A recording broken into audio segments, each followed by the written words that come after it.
Então, vamos lá, pessoal. A partir de hoje, nós vamos começar um projeto, né? Algumas atividades, na verdade, não é bem um projeto, sobre contos, né? Você se lembra o que é um conto? Um conto é um gênero textual, é um tipo de texto que conta uma história fictícia, ou seja, inventada, não é realidade, não é baseada em coisas que aconteceram, é da imaginação do autor. Na atividade 1, nós vamos falar sobre finais de conto. Então, a primeira parte está aí, ó, estrutura do enredo de uma narração. Uma narração é uma história narrada. E nós vamos então descobrir como que é a estrutura, como deve ser feita, como deve ser feito o enredo, né? A base da história. Como que ela deve começar, como deve ser o desenrolar da história e como deve terminar. Então, a prof vai ler aqui para vocês, prestem muita atenção e depois vocês leem novamente, tá bom? Olha lá, narrar é uma atividade que faz parte das nossas vidas. Contamos histórias, causos, piadas, fofocas, etc. Em todas essas formas de contar, recorremos ao ato de narrar. Quando narramos algo, inevitavelmente, utilizamos alguns elementos. Criamos um narrador, alguém que conta a história. Imaginamos um ambiente, o local onde se passa a história. Produzimos personagens, aqueles que agem na história. E o tempo, momentos em que ocorrem a história, que geralmente são no passado. Além desses elementos da narração, que são encontrados em todos os modos de contar histórias diversas, é importante lembrar que toda narrativa também tem uma estrutura de enredo. O enredo é a história em si. Então, vamos ver aqui nessas flechinhas, olha só. A situação inicial, quando começa a narrativa, que no caso aqui é um conto. Situação inicial é o momento da narrativa em que são apresentados os personagens, o ambiente e o tempo.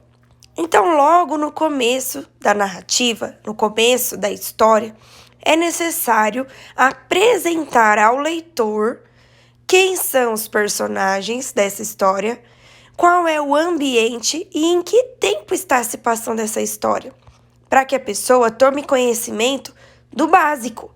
Não dá para começar uma história falando de uma pessoa assim, aleatoriamente, sem explicar, sem introduzir esse assunto. Quem é essa personagem? Onde ela está? Em que tempo essa história aconteceu? Isso é a situação inicial. Depois, nós temos o conflito, momento em que é apresentado o problema da história. Normalmente, numa narrativa, num conto, numa história narrada, há uma situação aí de conflito, há uma situação chave, né? Uma situação em que a história vai girar em torno disso. Esse é o conflito que deve ser apresentado também, assim, logo depois da situação inicial. Então, nós temos o desenvolvimento da história. São os trechos em que são contados os desdobramentos da história. Então, é quando você vai desenrolando, vai contando o que foi acontecendo, né? E isso se passa ao longo do texto. Então, nós temos também o clímax. O clímax é o ponto em que aquele problema lá, aquele conflito, se intensifica, ou seja, ele fica mais intenso, mais forte e mais perto do fim. É geralmente um momento de muita aflição. O clímax da história é aquele momento que deixa a gente atento. Você fala, meu Deus, o que vai acontecer? A coisa está fervendo. E então, para finalizar, nós temos o desfecho. O desfecho é o final da história propriamente dito, em que conhecemos o fim planejado pelo autor da narrativa. Então, nós temos aí 5 momentos básicos de uma narrativa: a situação inicial, o conflito, o desenvolvimento da história, o clímax e o desfecho, ok? Vamos praticar. Com ajuda, leia o conto O Ganso de Ouro, dos irmãos Grimm. Os irmãos Grimm foram muito importantes para eternizar as histórias. Antigamente, as histórias só eram faladas, narradas via oral, ou seja, pela boca, contando, falando mesmo, não eram escritas. Então, os irmãos Grimm decidiram eternizar essas histórias escrevendo-as. Não só eles, outras pessoas também fizeram, mas eles foram muito importantes para que os contos que nós conhecemos hoje em dia fossem eternizados. Então, vamos ler aqui O Ganso de Ouro e depois você vai ter algumas questões para responder. O Ganso de Ouro. Era uma vez um homem que tinha 3 filhos.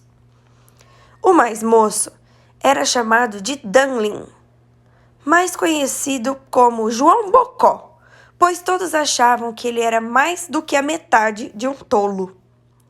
E ele era o tempo todo zombado e maltratado por todos da casa. Aconteceu que o filho mais velho cismou de ir à floresta para buscar lenha, e a sua mãe lhe deu um bolo delicioso e uma garrafa de vinho para ele levar, a fim de que ele pudesse se refrescar e se alimentar durante o trabalho. Quando ele entrou na floresta, um pequeno velhinho lhe disse bom dia e falou: será que você poderia me dar um pedaço de bolo que você tem no prato e um pouco de vinho da sua garrafa? Porque eu estou com muita fome e sede. Porém, este jovem e esperto rapaz respondeu: dar a você o bolo e o vinho que trago comigo? Não, obrigado, eu não tenho o suficiente para mim. E foi embora. Logo o irmão mais velho de João Bocó começou a derrubar uma árvore, mas tinha apenas dado algumas machadadas quando errou um golpe, se cortou e foi obrigado a ir para casa cuidar do ferimento. Ora, tinha sido o pequeno velhinho que o fez cometer este acidente. Em seguida, o segundo filho saiu para trabalhar e sua mãe também lhe deu um pedaço de bolo e uma garrafa de vinho. O mesmo velhinho encontrou-se com ele e lhe pediu algo para comer e beber. Mas ele também se achava muito esperto e falou: quanto mais você comer, menos sobra para mim. Então, vá embora. O pequeno velhinho pensou que o garoto também teria sua recompensa, e no segundo golpe que deu contra a árvore, ele errou o alvo e acertou bem na perna. Assim, foi obrigado a ir para casa. Diante disso tudo, João Bocó disse: pai, eu gostaria de ir cortar lenha também. Mas o seu pai respondeu: os seus 2 irmãos machucaram as pernas. Seria melhor que você ficasse em casa, pois você não sabe nada sobre esse negócio de cortar lenha. Mas João Bocó era muito teimoso e finalmente seu pai concordou. Vá então, você ficará mais esperto quando você sofrer por causa da sua tolice. E a sua mãe deu a ele somente um pouco de pão seco e uma garrafa de vinho. Mas quando entrou na floresta, ele encontrou o pequeno velhinho, que lhe disse: me dê um pouco de comida e de bebida, pois estou com muita fome e sede. João Bocó disse: eu tenho apenas pão seco e vinho. Se isso for bom para você, poderemos sentar para comer tudo o que temos juntos. Então eles se sentaram, e quando o rapaz pegou o pão para comer, eis que isso se transformou num bolo delicioso. O vinho simples, ao saboreá-lo, também havia se transformado em vinho finíssimo. Eles comeram e beberam com satisfação, e quando haviam acabado, o pequeno homem disse: como você tem um bom coração e teve a alegria de dividir tudo comigo, eu lhe darei uma bênção. Ali está uma árvore velha. Corte-a e você encontrará algo embaixo de suas raízes. João Bocó pediu licença e continuou seu caminho. O garoto se pôs a trabalhar e derrubou a árvore. Quando ela caiu, encontrou, num buraco embaixo das raízes, um ganso com penas de puro ouro. Ele pegou o ganso e foi em direção a uma pequena pousada à beira do caminho, onde ele pensou em dormir durante a noite antes de retornar à casa. E aconteceu que o dono da pousada tinha 3 filhas, mas quando elas viram o ganso, ficaram muito curiosas para saber. Afinal, era uma maravilhosa ave. Queriam muito retirar uma das penas do rabo do ganso. Por fim, disse a mais velha: "Eu quero e vou conseguir uma pena." Ela esperou até que João Bocó fosse dormir e segurou o ganso pela asa. Para sua grande surpresa, ela ficou grudada, pois nem sua mão nem seus dedos conseguiam se soltar. Depois veio a segunda irmã, que também pensou em pegar uma pena, mas no momento em que ela tocou a sua irmã, também ficou grudada. Finalmente veio a terceira irmã, como as outras, queria uma pena, porém as 2 mais velhas gritaram: "Se afaste, pelo amor de Deus, se afaste!" Ela não entendeu o que queriam dizer. "Se elas estão lá," pensou a última irmã, "eu também posso." Ela se aproximou e, no momento que as tocou, ficou grudada, ou seja, mais uma presa ao ganso. As 3 irmãs fizeram companhia para o ganso a noite toda no relento. Na manhã seguinte, João Bocó levantou-se e colocou o ganso debaixo de seus braços. Ele não percebeu de modo nenhum as 3 garotas, mas saiu com elas penduradas pela cidade. Toda vez que ele corria, as irmãs eram forçadas a segui-lo, quer elas quisessem ou não, tão rápido quanto suas pernas pudessem correr. No meio de um campo, um padre os encontrou, e quando ele viu o cortejo, disse: "Vocês não se envergonham de si mesmas, suas garotas atrevidas, correndo atrás de um jovem rapaz dessa maneira pelos campos? Esse é um comportamento digno?" O padre, muito nervoso, pegou a mais jovem das irmãs pela mão para levá-la embora. Mas assim que a tocou, ele ficou preso imediatamente e seguia o cortejo, embora totalmente contra sua vontade, pois ele não estava em boa forma para correr tão depressa. Naquele momento, sentiu uma pequena agulhada no dedão do seu pé direito. Foram andando e encontraram o ajudante do padre, o qual, vendo seu senhor naquela situação, ou seja, correndo atrás de 3 garotas, ficou espantado e disse: "Calma aí, senhor! Para onde vais com tanta pressa? Tem um batizado hoje?" O ajudante do padre correu e tocou a roupa do religioso, e eis que ele ficou grudado também. Enquanto 5 estavam assim, marchando rapidamente um atrás do outro, eles encontraram 2 camponeses que vinham do trabalho com suas enxadas, e o padre gritou com toda a sua força para que eles o ajudassem. Porém, mal eles tocaram as mãos no padre, também ficaram na fila. Daí eles já eram 7, todos correndo juntos atrás de João Bocó e de seu ganso.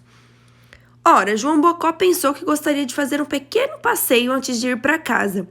Então ele e os seus acompanhantes, que estavam o seguindo, chegaram a uma cidade onde havia um rei que tinha somente uma filha.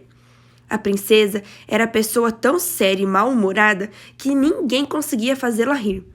O rei havia mandado falar para todo mundo que aquele que conseguisse fazê-la rir a teria por esposa. Quando o jovem rapaz soube disso, foi até ela com o seu ganso e todos os seus acompanhantes. Assim que ela viu os 7 presos uns aos outros e correndo juntos, pisando um no calcanhar dos outros, a princesa não conseguiu segurar uma longa e barulhenta gargalhada. Assim, João Bocó reivindicou a sua esposa e se casou com a princesa. Ele se tornou herdeiro do reino, viveu durante muito tempo muito feliz com a sua esposa. Mas o que aconteceu com o ganso e o rabo do ganso, isso eu nunca fiquei sabendo. Bom, pessoal, a primeira atividade era ler esse texto.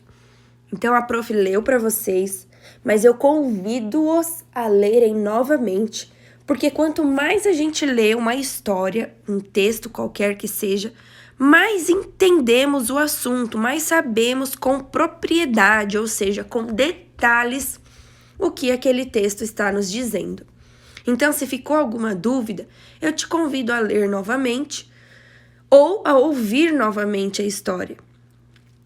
E mesmo que você não tenha dúvida, leia novamente, porque é importante, porque com certeza você vai perceber detalhes que não percebeu na primeira leitura. A leitura do texto já era a atividade A. Então, agora, nós temos aí atividade B, atividade C, perdão, da B já foi para E, não sei porquê, pessoal, mas é aqui, ó, a E, a F, a G e a H. A atividade I não é para vocês fazerem hoje, ok?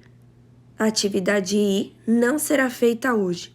Vocês vão fazer somente até a atividade H, que é essa daqui. Tá legal? Então, essa é a nossa atividade de português de hoje. Um beijo!